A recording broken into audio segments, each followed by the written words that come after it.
दोस्तों, इस वीडियो में आप एक जाने माने पाकिस्तानी पॉलिटिकल एनालिस्ट और प्रोफेसर कमर चीमा को देखेंगे, जो अक्सर हिंदुस्तान और पाकिस्तान के चैनल पे विभिन्न ग्लोबल इश्यूज और पाकिस्तान के फॉरेन पॉलिसी पे डिबेट करते हुए देखे जाते हैं।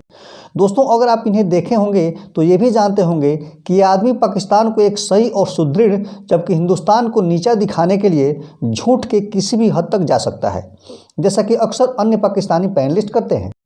परंतु यहाँ पर जो आदमी किसी डिबेट में नहीं, बल्कि एक अकेले खुद के यूट्यूब चैनल पे पूरे विश्व के देशों में भारत के दिन प्रतिदिन बढ़ती ताकत और महत्व का एक बड़ा ही सटीक विश्लेषण और पाकिस्तान के खौफ का इजहार किया है।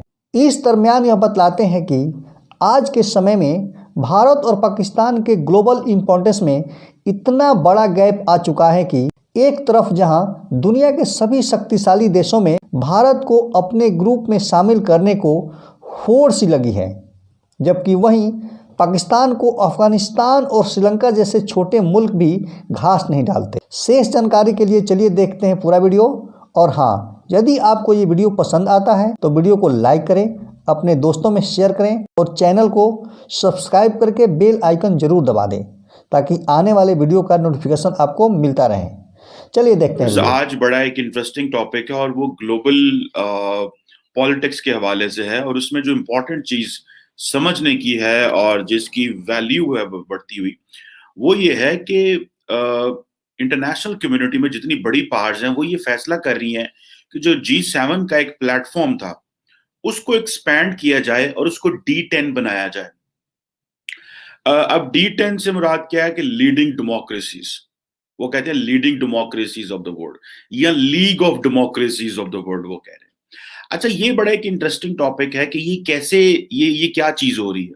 देखिए, इसमें 3 बड़े ममालिक को इनरोल किया जा रहा है। G7 कहता है कि जी ठीक है, इसमें जो बाकी ममालिक हैं ऑलरेडी वो तो चले काम करेंगे ही, लेकिन नए ममालिक को इनरोल करना चाहिए। G7 में US, Italy, France, Japan, Germany, Canada, UK थे।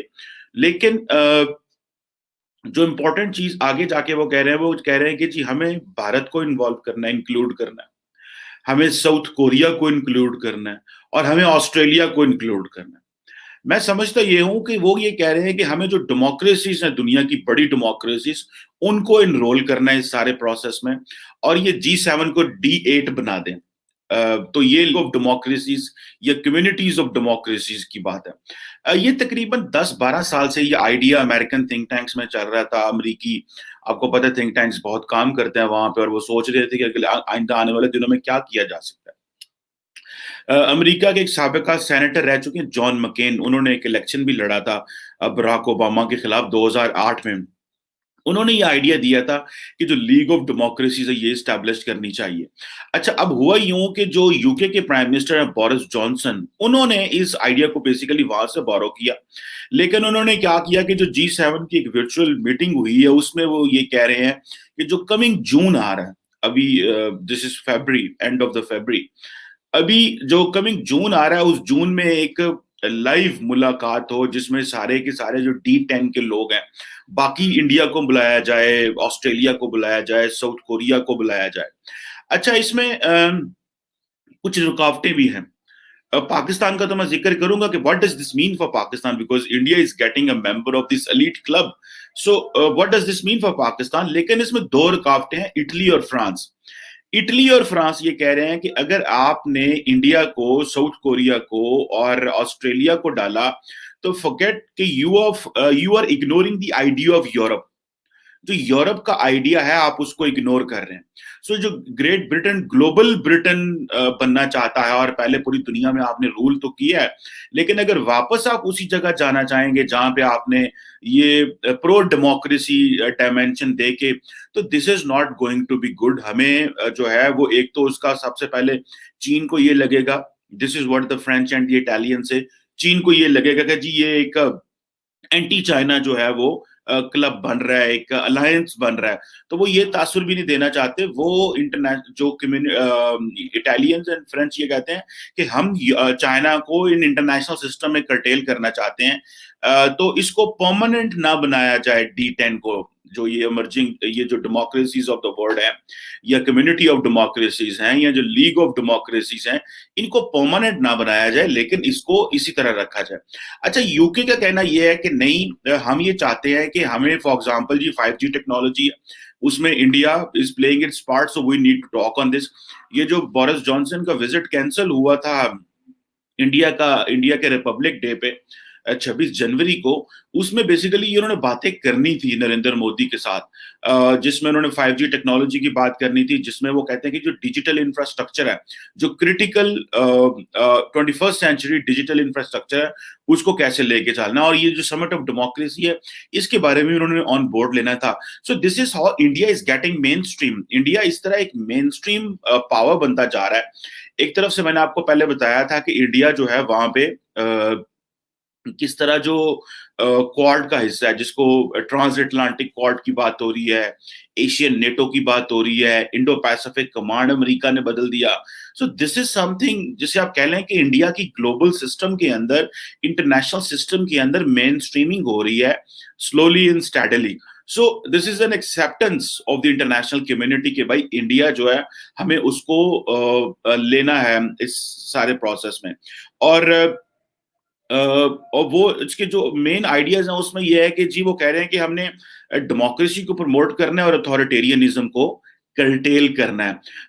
अब देखना यह है कि होता यह है कि जब ग्रेट पावर्स किसी इस तरह बड़े सेटअप में होती हैं और फिर वो आहिस्ता आहिस्ता छोटी छोटी पावर्स को भी पकड़ते हैं और उनका हिस्सा बना लेते हैं, तो फिर वो इक्वली सिस्टम शेयर करते हैं। तो इसको हम एक, जैसे कोई call it as a multilateral world.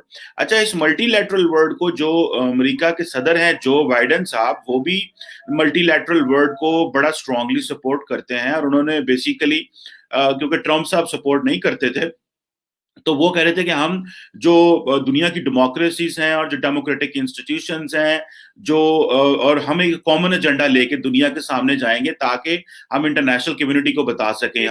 Economist का इंटेलिजेंस यूनिट रिसेंटली उन्होंने इंडिया को कहा कि India is a flawed democracy. Pakistan को उन्होंने कहा जी कि हम हाइब्रिड डेमोक्रेसी हैं। So they put India above Pakistan on hybrid democracy का जो पैरामीटर है। देखिए, अगर इंडिया इस तरह D10 का हिस्सा बनता है, ये जो democracy leading democracies of the world का हिस्सा बनता है, इतने बड़े बड़े प्लेटफॉर्म पे चला जाता है, तो जो पाकिस्तान और इंडिया के जो बायलैटरल मसाइल हैं उनमें पाकिस्तान की जो से है वो कम होती जाएगी। पाकिस्तान का जो एजेंडाज हैं, जैसे फॉर एग्जांपल अगर इंडिया को हम कहते रहते हैं जी कि ये ह्यूमन राइट्स वायलेशंस हैं, वहां पे जी RSS की हुकूमत है, वहां पे जी हिंदू नेशनलिज्म है, ह्यूमन राइट्स नहीं है एंड ऑल दिस। सो जो मैंने इकोनॉमिस्ट का आपको बताया कि जो इकोनॉमिस्ट ने ये कहा कि भाई हाँ, हम समझते हैं, जो डेमोक्रेसी इंडेक्स जो पब्लिश किया इकोनॉमिस्ट के इंटेलिजेंस यूनिट ने, उन्होंने ये कहा कि 2006 से डेमोक्रेसी कमजोर हो रही है, 2015 से there is a free fall हो रहा है, लेकिन even then they bringing in democracies in this system, because वो कहते हैं कि ये बड़े स्ट्रक्चर्स हैं, ये बड़े डेमोक्रेटिक इंफ्रास्ट्रक्चर्स हैं, and they have been contributing permanently in the international system, so we need to support them. और ये इंटरनेशनली जारी बात है कि इंडिया जब बड़े एलीट क्लब का हिस्सा बनेगा तो India can easily manipulate things against Pakistan. India if अगर वहां पे जाके बैठ के कहता है कि नहीं, कश्मीर के ऊपर चीजें ठीक हैं, तो वो जो परमानेंट स्टेट्स होंगी वो कहेंगे हाँ ठीक है भाई, ये कह रहे हैं। फिर इंडिया का इकोनॉमिक इन्फ्लुएंस ऑलरेडी वहां पे तगड़ा होगा, तो वो कहेंगे हाँ भाई ठीक है, ये तो सही कह रहे हैं। और जिस तरह चीन जो है, जहां पे तो ह्यूमन राइट्स नाम की चीज ही कोई नहीं, जहां पे तो फंडामेंटल राइट्स नाम की चीज ही कोई नहीं है, एंड दुनिया उनके साथ कोलैबोरेट एंड कोऑपरेट कर रही है। तो व्हाट इफ अगर इंडिया के बारे में जो मुख्तलिफ अदारे हैं वो रिपोर्टें बनाते रहे, तो उनको क्या फर्क पड़ेगा? वो कहेंगे भाई आपने चाइना के साथ तो काम कर रहे हैं, because you are working for economy की बात हो रही है, मार्केट इकोनॉमी की बात हो रही है। So why to take care of whatever the international community is saying? So this is a kind of an influence I find over the period of time. India का influence because of this D10, ये जो leading democracies है, ये बढ़ जाएगा। और global platforms पे जो पाकिस्तान के जो मसाइल हैं, जो बायलैटरल है, वो जाहिर बात है पाकिस्तान को उसमें उतनी वो नहीं। अच्छा, चाइना भी इस ग्रुप का मेंबर नहीं है, चाइना यूएन सिक्योरिटी काउंसिल का परमानेंट मेंबर तो है, तो परमानेंट मेंबर होने की वजह से उनको वो सपोर्ट तो मिलेगी वहां पे जी कि हमें हमारे लिए वहां बात करते हैं। But who will speak for Pakistan and for the Kashmir and for our bilateral challenges in D10?